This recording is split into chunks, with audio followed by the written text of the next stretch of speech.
Ei pessoal, sejam bem-vindos a mais um IGTV do Boas Prosas Filosóficas. Eu queria começar esse vídeo de hoje com uma homenagem, a essa profissão que eu exerço e que eu tanto amo, que é a psicologia, e abraçar os meus colegas de profissão e os meus alunos por exercerem essa profissão que é tão importante e transformadora. Então, um beijo grande para vocês. E hoje a nossa prosinha segue no tema da intimidade e vulnerabilidade. A gente já veio traçando isso aí aos poucos.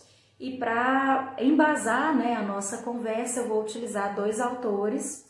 Um deles eu até já apresentei a vocês, que é o Alain de Botton, no nosso primeiro IGTV, nesse livro As Consolações da Filosofia, num texto que ele fala Consolações para a Impopularidade. E uma outra autora que não é bem da área da filosofia, mas que é muito conhecida dentro das discussões sobre vulnerabilidade. Ela tem uma pesquisa muito consistente e uma gama de publicações, que é a Brené Brown. Ela é uma pesquisadora e professora, e ela tem um best-seller, que é A Coragem de Ser Imperfeito, um livro que se tornou aí um grande sucesso. Então, nós conversaremos em cima desses dois autores. E eu provoquei vocês lá no Instagram, com um trechinho de uma frase do poeta e escritor brasileiro Fabrício Carpinejar. E aí eu queria começar o vídeo de hoje, então, com uma citação dele, no qual ele fala: todas as pessoas buscam intimidade em uma relação. A intimidade é o encontro de duas verdades no escuro. É o encontro de duas solidões. E aí começamos a provocação, Se nós nos sentimos sozinhos, por que é tão difícil criar intimidade, com outras pessoas? Então, vamos lá conversar sobre essa temática, pensar sobre isso. O primeiro ponto, quando a gente pensa desse aspecto de criar uma intimidade, é porque para criar uma intimidade eu não me relaciono apenas com as virtudes do outro, mas também com os defeitos.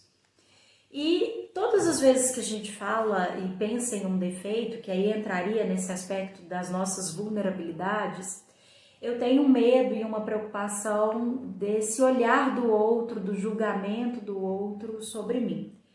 Então vem muito, será que se eu contar para ele, que eu sou dessa forma, será que se eu mostrar o jeito que eu realmente sou, ele vai me aceitar, ele vai me querer? Isso para todas as relações, tá? Não só as amorosas, assim. E aí a Brené Brown até fala um pouco, a respeito do que causa a vergonha, é o nosso medo da desconexão. Então a gente tem tanto uma preocupação em ser aceito pelo outro, em se conectar com o outro, que eu sinto vergonha e medo de não conseguir essa conexão. E isso é muito interessante assim da gente pensar, porque quando eu mostro essas vulnerabilidades, quando eu me abro e me exponho ao outro, eu permito, que o outro inclusive seja empático. Porque a empatia, ela só aparece frente aos defeitos, frente a uma problemática, frente a uma vulnerabilidade. Então são nesses pontos, que eu começo realmente a verdadeiramente me aproximar do outro, me conectar com o outro. E aí no seu livro, ela relaciona que as pessoas têm um medo de mostrar a vulnerabilidade como sendo assim uma incapacidade, Quando eu tenho uma dificuldade de me relacionar com a vulnerabilidade, eu tenho uma capacidade de sentir amor, pertencimento, de acreditar, que eu realmente mereço, que eu realmente sou uma pessoa boa, que eu realmente posso ser querida pelos meus amigos, pelo meu parceiro, pelos meus colegas de trabalho, enfim.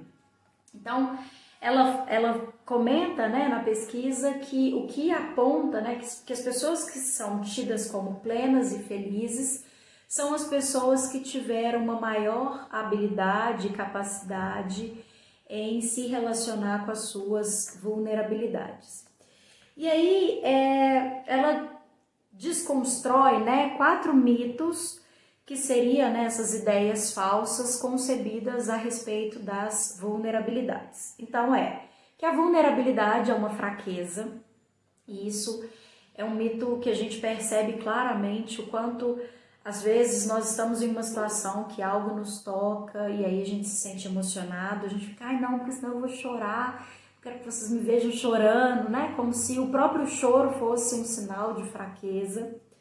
O segundo ponto, né? Que seria a vulnerabilidade não é comigo, então eu preciso me fazer de forte, né? De duro.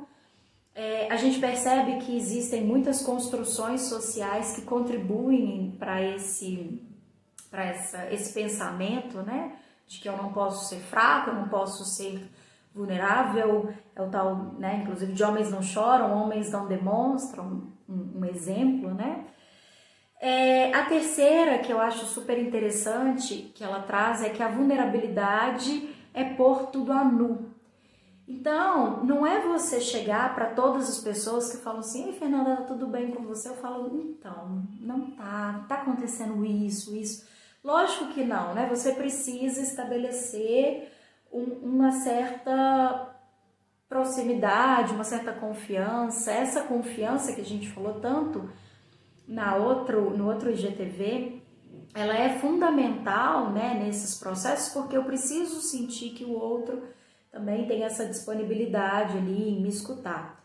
Mas ao mesmo tempo, assim, o que acontece nesse ponto é que às vezes a gente não dá nem uma permissão para o outro, né? Às vezes eu já me importo tanto com o outro, às vezes é uma pessoa que eu coloco num patamar tão alto que eu acho que ela não vai me querer, que eu não dou nem a oportunidade dela ver esse meu lado, de eu dividir isso com ela, por medo dessa rejeição que a gente falou antes. Então, não é sair dividindo com todo mundo, mas dividir com as pessoas que a gente acredita que podem acrescentar na nossa vida, né, de alguma forma. E a última, que a gente também já falou em outros momentos, que é a de conseguir fazer tudo sozinho, né? Então, eu sempre fui assim, eu sou autossuficiente. E quando a gente traz essa questão, né, das próprias relações sociais e da construção que isso contribui, assim, sem dúvida, aí a hora que o texto do Alain de Botton faz a gente pensar de uma forma muito interessante, assim, porque ele questiona o aspecto do senso comum. Então, quantas coisas, né, eu simplesmente faço ali sem pensar, eu sinto uma vergonha porque eu acredito, né, que aquilo ninguém vai achar legal, ninguém vai gostar, assim. E ele questiona, né, essa questão do senso comum, provocando a gente a pensar assim, bom, por que eu tenho então tanto medo de me expor para esse outro, né? Quem é esse outro que eu tenho medo de me expor? Poxa, se eu estou com medo de me expor, né, assim, o que permeia isso? O que eu ganho em não me expor? Quanto tempo eu sustento? Então ele vai até dizendo desses questionamentos socráticos, né? Ele traz muito Sócrates nesse texto. E aí tem uma citação que ele fala assim, os temas podem ser obsoletos, mas o preceito moral subjacente não é.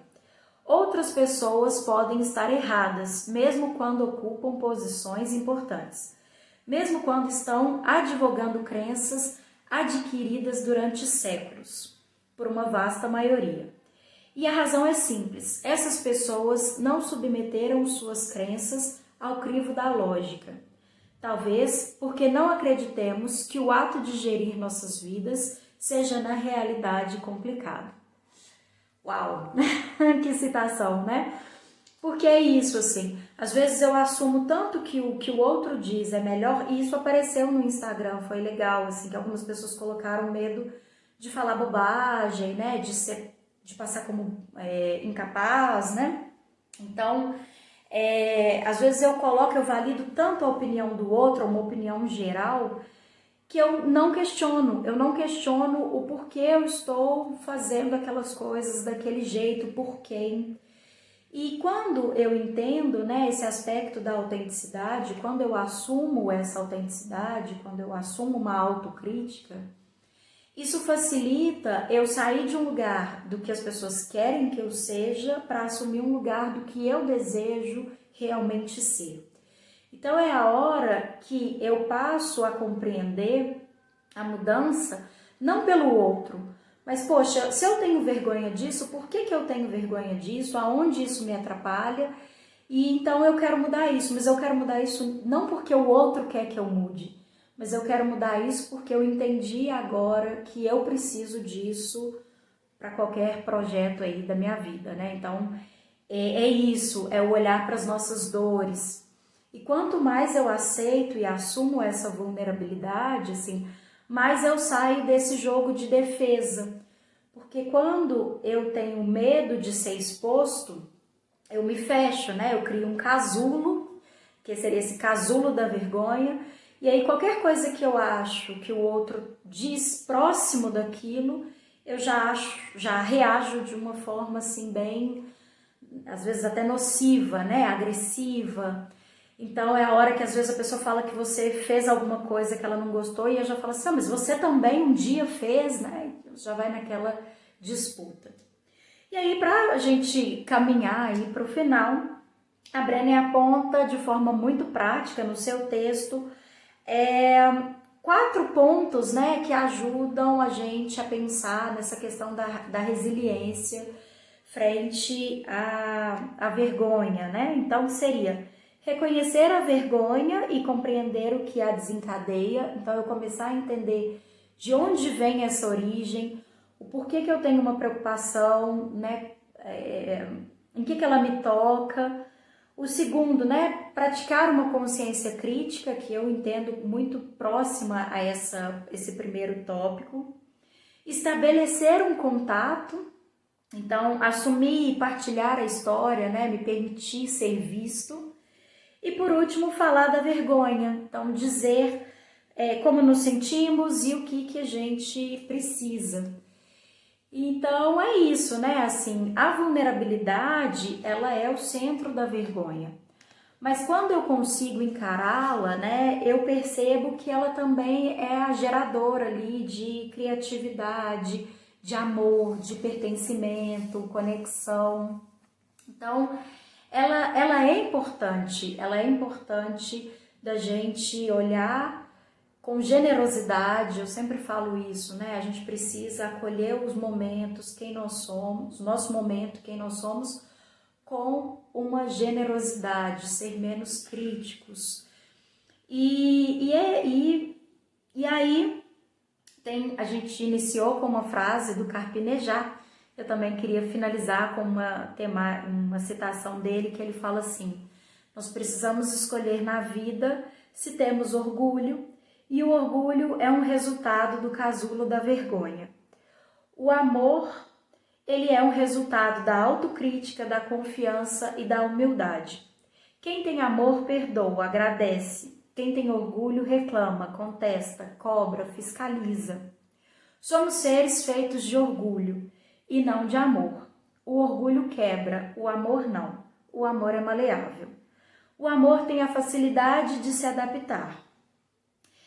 No orgulho, não. E adaptar não é renunciar, é mudar conforme o conjunto, sem perder a nossa essência. Então é isso, gente. Com essa citação eu finalizo o nosso IGTV de hoje. Espero aí que vocês tenham gostado. Na nossa próxima semana eu pretendo fazer um apanhado geral assim de tudo que a gente conversou, e aí a gente encerra o bloco sobre relacionamentos. E aí então eu queria que vocês compartilhassem um pouco do que vocês acharam, das suas histórias, né, de que ponto essa conversa tocou em vocês. E é isso.